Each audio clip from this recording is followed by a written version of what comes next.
Alright guys, so we're just going to have a quick catch up and do a this vs this.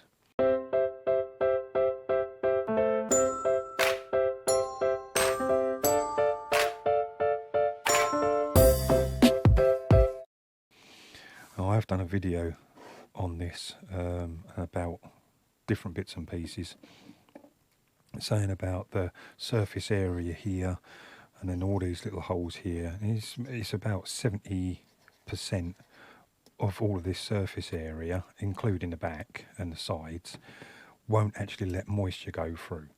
The other thing that I have done is I've done a month's test on this, and whilst I've been doing a test on that,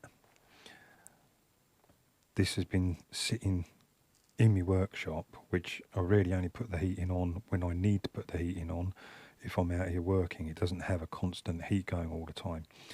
You can see with the little indicator here, which should be in there, these have gone sort of a dark orange, maybe going towards the green here, but that's a month of sitting in a damp environment.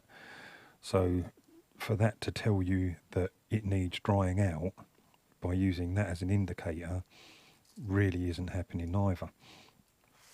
Whereas the indicator here, which will then turn pink, actually works quite well, that I found with it sitting in my car. The other thing to take into consideration is with this compared to this has got twice the amount of silica beads inside than what this has. Next thing is price. This cost me, that was £16 for that, whereas this cost me £12 for two of them. So as regards this, yeah, it works, but I would sooner go down this route than this route. So we'll forget about this one now, because I don't see there's much point in talking about something that I'm not really rating that high. Now with these, this is the one I've been using. Now, I've got several of these, so you're going to have to bear with me on this. I've got two of these and I've marked with a white dot. Now I've got another two of these that I haven't marked with a white dot. One set to go in one car, one set to go in the other car. And what you're going to be doing, if you do it how I've done it, is I've had one of these sitting on a radiator constantly being dried out, whilst the other one's sitting in my car. And as soon as it comes to I need to change them over because that dot's gone unchanged, I just swap them over. Damp one's sitting on a radiator and can sit there drying out whilst the other one's sucking the moisture out of my car. Time you come round to actually needing to change them over again, this one will be dry, the other one's wet, easy. Now, one of the things they do say is that you can put this in a microwave. I don't really recommend it myself, through things that I've seen where people have said that the stitchings come undone because of putting it in a microwave, or the bags actually split because of putting it in a microwave. The other thing was your glass plate is gone and cracked that, which I would put that down to thermal shock myself, but without being there and seeing what the person done and how they done it, I can't give you a proper that's why it did it.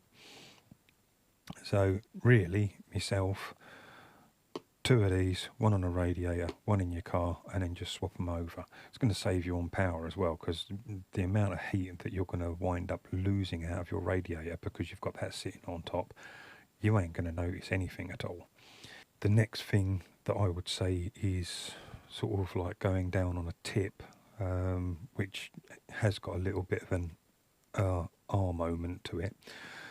When you put these in your car, try to keep them in the shade all the time. If you've ever been in that situation in the summer where you've got into your car and your steering wheel's really hot, or your seat's really hot, or someone that you're with, they've gone, oh yeah, the steering wheel's really hot. if you've got that sitting on your dashboard with the sun coming through, beaming on it, what that's going to do is that's going to start trying to make that dry out, whether it be summer or winter. And then all the moisture's coming back out of that, going back into your car. So you're totally defeating the object of trying to dry your car out. Because at night, it's going to suck it in, sun comes through, starts warming it up, it's going to put it back out. Sun goes down, it's going to suck it back in. You're not actually going to be gaining anything. So try keeping that in the shade. Another thing to keep in mind is don't expect this to be a little magic bag that's going to suck the moisture out of your car in no time at all. You can't be having a damp car, windows are all misty, chuck that in, and then the next day your windows ain't misty. They don't work that quick. It's something that takes time to work, and then as long as you keep on swapping them out, it will keep that moisture down for you. And the other thing to keep in mind is when you're using your car, if you're constantly keep on chucking wet gear into your car, you've been out taking a dog for a walk, whatever, on now I'm soaking wet, you go and lob a load of stuff in your motor, that moisture goes and soaks into your carpet on your way home, you pull it back out again, but the moisture's going to stay in there. If you keep on chucking loads of moisture in there, that's going to struggle to pull all of that moisture out. So do try keeping your car as dry as you possibly can anyway, and then hopefully that will then just finish it off, keep your windows not as misty.